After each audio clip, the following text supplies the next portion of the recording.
einem großen Wald wohnte ein armer Holzhacker. Der hatte kein tägliches Brot für seine Frau und seine 2 Kinder, Hänsel und Gretel. Als er abends vor Sorge nicht einschlafen konnte, da sagte seine Frau zu ihm: »Höre, Mann, morgen früh nimm die beiden Kinder, gib jedem noch ein Stückchen Brot, dann führ sie hinaus in den Wald. Dann geh weg und lass sie dort. Wir können sie nicht länger ernähren.« »Nein, Frau«, sagte der Mann, »das kann ich nicht über mein Herz bringen.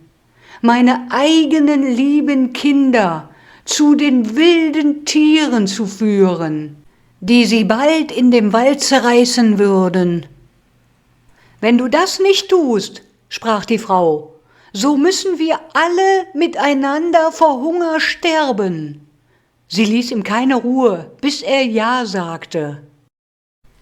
Die 2 Kinder aber waren auch noch wach vom Hunger und hatten alles mit angehört, was die Mutter zum Vater gesagt hatte.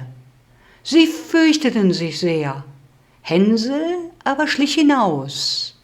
Da schien der Mond hell und die weißen Kieselsteine glänzten hell.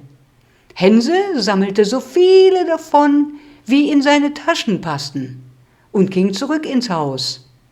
»Tröste dich, Gretel, und schlaf nur ruhig.« Morgens früh machten sich die Eltern mit Hänsel und Gretel auf den Weg in den Wald hinein.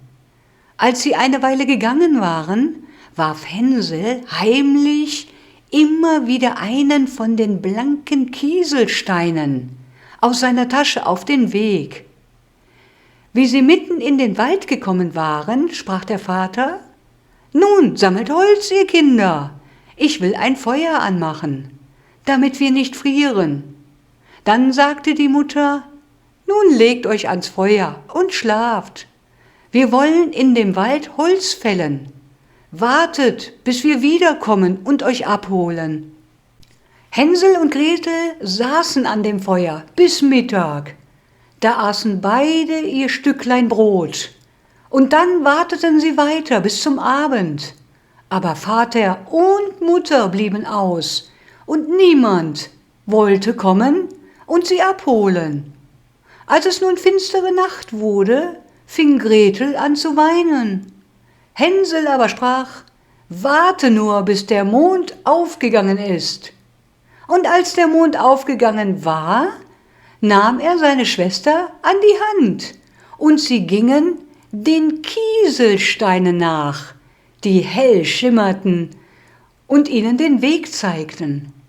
Sie gingen die ganze Nacht hindurch, und am Morgen kam sie wieder zu Hause an. Der Vater freute sich von Herzen, als er seine Kinder wiedersah, denn er hatte sie ungern allein gelassen. Die Mutter tat auch so, als ob sie sich freute. Heimlich aber war sie böse. Nicht lange danach war wieder kein Brot im Haus, und Hänsel und Gretel hörten, wie abends die Mutter zum Vater sagte: »Einmal haben die Kinder den Weg zurückgefunden, und da habe ich es gut sein lassen. Aber jetzt ist wieder nichts als nur ein halber Laib Brot im Haus. Du musst sie morgen tiefer in den Wald führen, damit sie nicht wieder heimkommen können.« Hänsel und Gretel hörten das Gespräch der Eltern.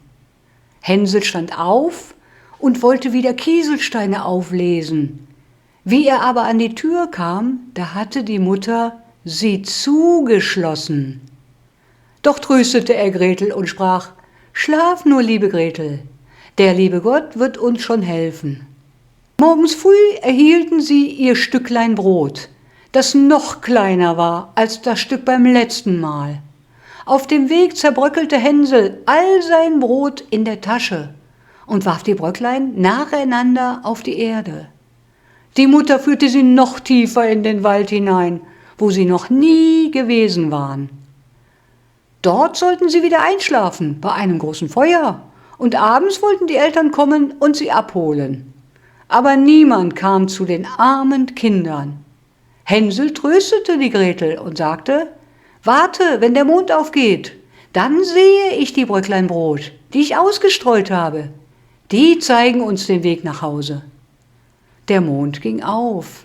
Als Hänsel aber nach den Bröcklein suchte, da waren sie alle weg, denn die vielen Vöglein in dem Wald hatten sie gefunden und aufgepickt. So verirrten sie sich bald im tiefen Wald.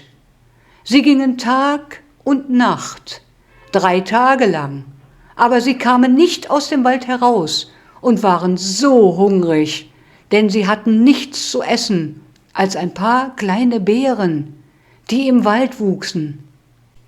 Endlich kamen sie an ein Häuslein, das aus Brot gebaut und mit Kuchen gedeckt war. Und die Fenster waren aus hellem Zucker. »Da wollen wir uns satt essen«, sagte Hänsel. »Ich will vom Dach essen, und du, Gretel, kannst vom Fenster essen. Das ist fein süß.« Hänsel brach sich ein wenig vom Dach ab, und Gretel knusperte an den Fensterscheiben.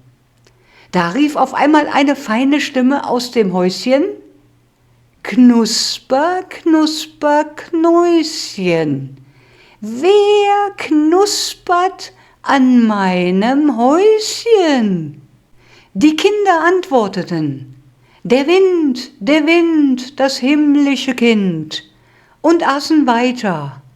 Da ging auf einmal die Tür auf, und eine steinalte Frau kam herausgeschlichen. Hänsel und Gretel erschraken so sehr, dass sie alles fallen ließen, was sie in der Hand hielten. Die alte Frau wackelte mit dem Kopf und sagte: »Ei, liebe Kinder, wo seid ihr denn hergekommen? Kommt herein, ihr sollt es gut bei mir haben.« Dort wurde gutes Essen aufgetragen: Milch und Pfannkuchen mit Zucker, Äpfel und Nüssen, und dann wurden 2 schöne Bettlein bereitet. Da legten sich Hänsel und Gretel hinein und meinten, sie wären wie im Himmel. Die Alte aber war eine böse Hexe, die Kindern auflauerte und ihr Brothäuslein bloß gebaut hatte, um sie herbeizulocken.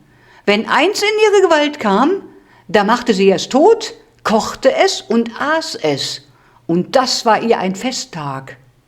Da war sie nun recht froh, wie Hänsel und Gretel ihr zugelaufen kamen.